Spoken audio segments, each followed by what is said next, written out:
Hi friends, welcome to my summer class. आज का topic होने जा रहा है हमारा मौखिक भाव प्रकाशन शिक्षण के उद्देश्य और अभिव्यक्तियों के महत्व। तो देखेंगे, पहला है मौखिक भाषा की ही अभिव्यक्ति का सरल और सहज माध्यम है, यानी कि व्यक्तियों के बीच जो भाषा है वो मौखिक भाषा ही सरल और सहज माध्यम बन सकता है। दूसरा है भाषा शिक्षण मौखिक भाषा से प्रारंभ होती है, यानी कि भाषा की शिक्षा जो है वो मौखिक भाषा से ही प्रारंभ होती है, चाहे वो हिंदी हो, अंग्रेजी हो, उर्दू हो, फारसी हो, कोई भी भाषा हो, लेकिन वो मौखिक भाषा से ही प्रारंभ होती है। ठीक है। तीसरा है मौखिक अभिव्यक्ति के अनुकरण और अभ्यास के अवसर बराबर मिलते रहते हैं। सही बात है।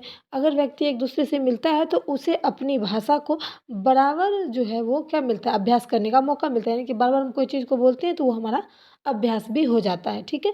उसके बाद आता है चौथा, मौखिक भाषा के माध्यम से ही कुशल व्यक्ति अपनी वाणी से जादू जगा सकता है, यानी कि मौखिक भाषा एक ऐसी भाषा है जिसके माध्यम से व्यक्ति अपने अंदर की क्षमता को दिखा सकता है, जादू को जगा सकता है। जैसे कि नेता लोग अपनी मीठी मीठी भाषण से लोगों को क्या करते हैं, अपनी ओर खींचते हैं। नेता लोग का जो भाषण होता है वो इसी बात का प्रमाण है। ठीक है।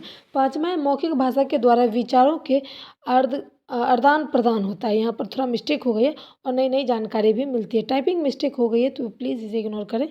और सही बात है, अब विचारों का आदान प्रदान भाषा के माध्यम से ही होती है।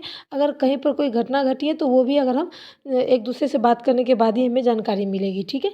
उसके बाद आता है छठा, अशिक्षित व्यक्ति बोलचाल के द्वारा ही ज्ञान अर्जित करता है। अगर कोई व्यक्ति मूर्ख है, लोग कहते हैं ये मूर्ख है, लेकिन मूर्ख नहीं, शुरू से वो मूर्ख नहीं होता है। ठीक है। वो बोलचाल की भाषा को और उसके ज्ञान को अर्जित करता है, इसलिए वो अशिक्षित व्यक्ति कहलाएगा, मूर्ख व्यक्ति नहीं कहलाएगा। ठीक है।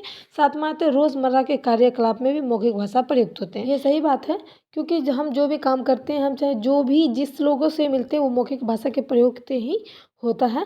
ठीक है। और आठवां है सामाजिक जीवन सामंजस्य स्थापित करने के लिए मौखिक भाषा का प्रमुख भूमिकाएं होती है। अगर हम समाज में जीवन जीते हैं, अपना स्थान बनाते हैं, तो उसके लिए प्रमुख मौखिक भाषा ही बनाया गया है, उसकी ही भूमिका है। मौखिक भाव प्रकाशन शिक्षण के उद्देश्य, पहला है बालकों या फिर छात्रों का जो उच्चारण है वो सुशुद्ध होना चाहिए।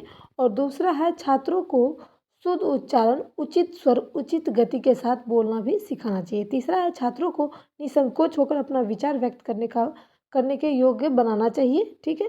मौखिक भाषा प्रकर्षण की ये सब उद्देश्य हैं।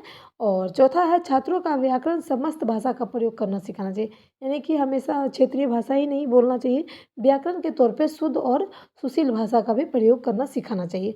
पाँचवा है सरल एवं मुहावरेदार भाषा का प्रयोग करते हैं विद्यार्थी। ठीक है। छठा है बोलने में विराम चिन्हों का ध्यान रखना बहुत ही आवश्यक है, नहीं तो अर्थ का अनर्थ भी हो सकता है।